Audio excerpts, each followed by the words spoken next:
Now we finally come to the speaker,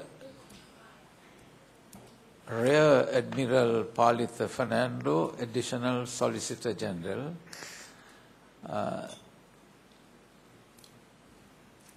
He is the most brilliant expositor of the law that I have listened to. And he has such a wide reputation as an excellent teacher that I have seen adults, magistrates, worshipping him for the brilliance, the dedication, and the amiability of Palitha01 as a teacher. Palitha, it's up to you now to tell us about the legal aspects, of the ethical aspects of the practice of law, of medicine.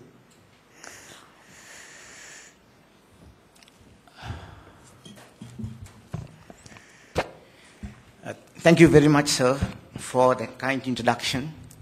I must tell you that I'm delighted to be here today to address this symposium on a topic which is not discussed quite openly, rarely.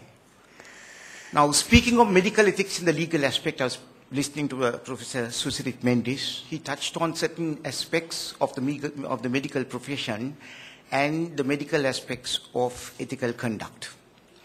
Let me tell you, the ethical conduct of the medical profession in Sri Lanka is based entirely on practices which have taken root due to long usage. Very rarely we get ethical practices of the medical profession encouched in legal literature. If I were to speak on medical ethics and the legal aspect of it and cover every aspect of it, I'm sure I'm going to exceed the time that has been allotted to me. Therefore, I thought I'll select a few areas, few aspects, and try to speak to you on those. The relationship between a doctor and a patient is fiduciary relationship. As a result of that, the patient expects something when he comes to a person practicing the medical profession.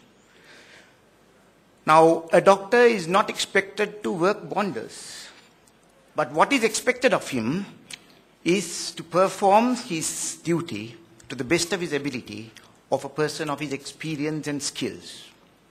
Now, if he does not measure up to that standard, then he would be guilty of medical negligence, and that is covered by the legal principles governed under the Roman Dutch law.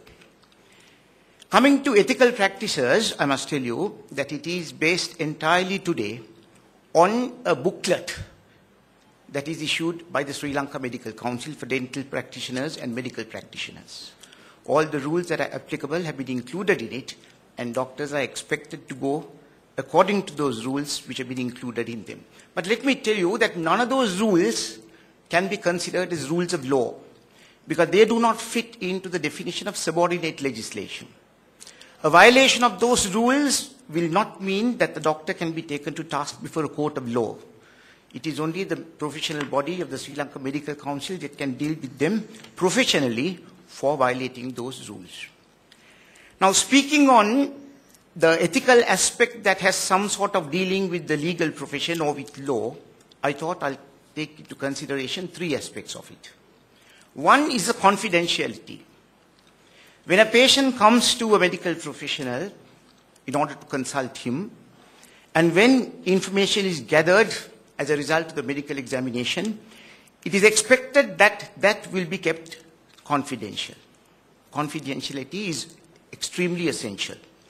It has been held in the United Kingdom that this confidentiality is so important that if there is a breach of it, it is definitely considered a breach of an ethical practice which has to be taken quite seriously. I'll just quote to you from a judgment in which they have dealt with this aspect, where it was said, I quote, "Respecting the confidentiality of health data is a valid principle in the legal system of all contracting parties to the Convention. It is crucial not only to respect the sense of privacy of a patient, but also to preserve his or her confidence in the medical profession and in the health service in general. Without such protection, those in need of medical assistance may be deterred from revealing such information of a professional and intimate nature as may be necessary in order to receive appropriate treatment, and even from seeking such assistance, thereby endangering their own health, and in the case of transmissible diseases, that of the community. So this is the basis upon which it is said that this information should be kept confidential.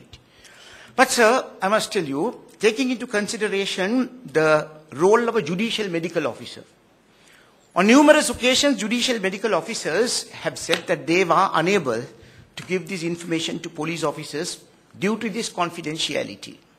Now, for example, if a judicial medical officer examines a patient or a victim of rape, should that information be divulged to a police officer? Now, this matter was taken into consideration at a recent meeting where we had to say that notwithstanding the confidentiality, it is essential that that information should be divulged to the investigating authorities as early as possible. The reason being, whatever information that has been gathered by the judicial medical officer by his examination might lead to a clue which would enhance the efficiency of the investigation. Now we are thinking about it, and very soon there will be rules of law enacted covering that aspect. So that is one area where this confidentiality should not be taken seriously in the interest of the society at large.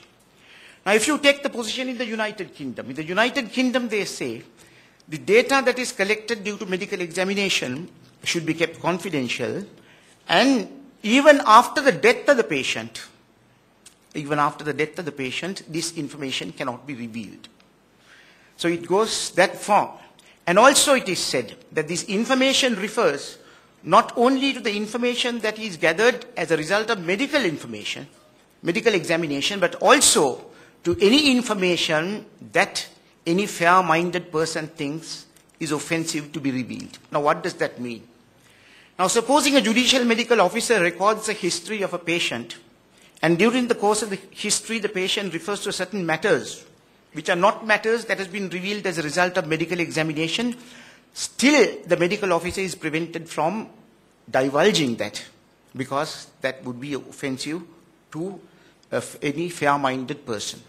Here again, there is a clash between the legal principles and the medical principles, because the legal principles demand that such information should be divulged for the sake of investigations.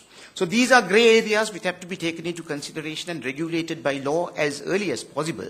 But as it is, the accepted position is that that information should be kept confidential. Now, another matter which is governed by medical ethics is the privacy of the patient. Now, privacy of the patient is extremely essential.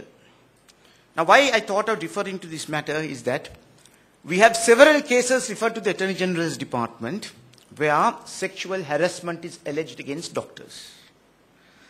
Now, the medical officers say that that was the way they examined the patient, that was part of their examination process. Whereas the patient says that the doctor overstepped the legitimate limit. Recently, it was reported in the media that a Sri Lankan doctor who serves abroad had to face a situation like this where such an allegation was made. I think this is also something that has to be regulated by law without leaving it to ethical practice. The manner in which a medical officer should examine a patient, especially a female